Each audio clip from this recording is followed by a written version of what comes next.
देवानाम भद्रा सुमतिर ऋजुयताम। बुद्धि। दुनिया में मांगने के योग्य बहुत वस्तुएं हैं,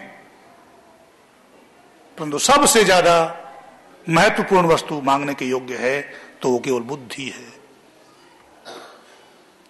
बुद्धिर्यस्य बलम तस्य। जिसके पास बुद्धि है उसी के पास बल है, उसी के पास धन है, उसी के पास सब कुछ है। चाणक्य क्या कहते हैं? एक प्रसंग आने पर चाणक्य कहते हैं कि प्रभु मेरे सब संगी साथी मुझसे रूठकर दूर चले जाएं,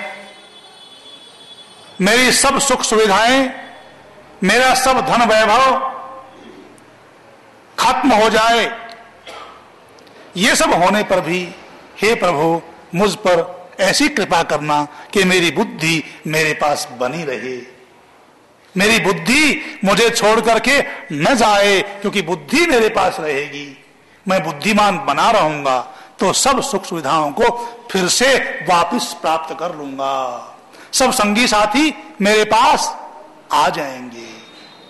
और बुद्धि कैसे प्राप्त होती है? देवानाम भद्रा। प्रतिदिन हम स्वस्ति वाचन के मंत्रों में कामना करते हैं कि हम विद्वानों की संगति से सुमति को प्राप्त करें, व्रतों को हम धारण करें। कब धारण करें? आज ही धारण करें, कल कभी नहीं आता, कल की प्रतीक्षा नहीं करना। और जो समय चला गया है वो फिर कभी हाथ नहीं आता, क्योंकि समय जो होता है ना उसके सामने बाल होते हैं और पीछे से गंजा होता है। यदि समय को पकड़ना हो तो सामने से पकड़ो। समझ में आ रही मेरी बात? गया समय, गया वक्त वापस आता नहीं। समय को जाने मत दो, उसको सामने से पकड़ लो। और यदि तुमने उस समय का सदुपयोग नहीं किया तो पीछे से उसको पकड़ नहीं सकते। अब पछताए होत क्या जब चिड़िया चुग गई खेत, फिर तो लकीर पीटते रहो। तो वैदिक संस्कृति का अनुयायी, वेद का अनुयायी कल की उपासना नहीं करता, आज ही अच्छे संकल्पों को धारण करता है। एक बात। दूसरी बात, केवल अपने कल्याण की कामना नहीं करता, सबके कल्याण की कामना करता है। ये जो मनुष्य का जीवन है ना, आप सब मनुष्य है ना, ये मनुष्य का जीवन क्या है? एक प्लेटफार्म है। प्लेटफार्म कहां होता है? रेलवे स्टेशन पर। रेलवे स्टेशन पर प्लेटफार्म किस लिए होता है? कि जगह जगह से ट्रेनें आती हैं, वहां यात्रियों को छोड़ती हैं और यात्री अपने अपने गंतव्य स्थान पर चले जाते हैं और ट्रेन भी आगे चली जाती है। और जो यात्री उस स्टेशन के प्लेटफार्म पर ही घूमते रहते हैं, इधर जा रहे हैं उधर जा रहे हैं, इधर उधर प्लेटफार्म पर ही घूमते रहते हैं, उन्हें क्या कहते हैं? बोलो ना। जो प्लेटफार्म पर इधर उधर भटकते रहते हैं, घूमते रहते हैं बिना किसी प्रयोजन के, उन्हें क्या कहते हैं?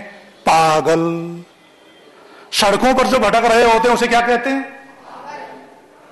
बिना किसी प्रयोजन के। ये जो मनुष्य जीवन है ना, प्लेटफार्म है। इस मनुष्य जीवन में या तो उन्नति करनी होती है या पतन की तरफ जाना होता है। केवल वैसे का वैसा नहीं रहना होता। देखो, जिस भद्र की प्राप्ति की हम कामना करते हैं ना, दुरितानी परासुव यद भद्रम तन्न आसुव। जो जो भद्र है उसकी प्राप्ति के लिए हम जो कामना करते हैं उसकी प्राप्ति के 4 प्रकार हैं। कोई भी अच्छी चीज, अच्छी वस्तु, चाहे वो पदार्थ के रूप में हो, चाहे वो अभौतिक हो, जैसे ज्ञान, ज्ञान आप प्राप्त करते हैं, बल आप प्राप्त करते हैं, धन आप प्राप्त करते हैं। ज्ञान, बल और धन, ये 3 प्रकार के धन है ना। सभी धनों में, सब प्रकार के धनों में ये 3 आप नाम ले दें तो सब धन इसमें आ जाते हैं।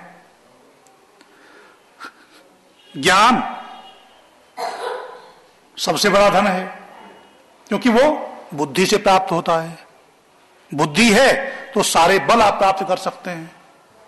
परंतु और भी धन है सामान्य, बल, बुद्धि के साथ साथ बल भी चाहिए।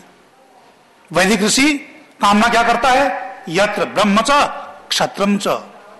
जहां ज्ञान देने वाले भी और ज्ञानियों की और देश की रक्षा करने वाले क्षत्रिय भी साथ साथ चलते हैं, परस्पर समन्वय की भावना से काम करते हैं, उस देश की, उस राष्ट्र की उन्नति होती है। ब्रह्म च क्षत्रम च सम्यं चर्तौषः। ज्ञान देने वाले भी और रक्षा करने वाले भी, उत्पादन की वृद्धि करने वाले भी, सब अंग राष्ट्र के, सब वर्ण जिसमें परस्पर समन्वय की सहायता से काम करते हैं, उस राष्ट्र का, उस समाज का अभ्युदय होता है। तो भद्र जिससे हमें शारीरिक सुविधाएं मिलती हैं और जिससे हमें मानसिक तृप्ति मिलती है, आत्मिक संतोष मिलता है, उसके 4 चरण हैं। क्या? जो ज्ञान तुम्हारे पास नहीं है उसको प्राप्त करना, उसको प्राप्त करने का प्रयास करना, इसे कहते हैं अप्राप्त की प्राप्ति। जो वस्तु आपके पास नहीं है उसे प्राप्त करने का प्रयास करना, प्राप्त करना। आपके पास स्वास्थ्य आपका कमजोर है, बल आप में कम है, तो अपने उस बल को प्राप्त करना, अपने स्वास्थ्य को ठीक करना।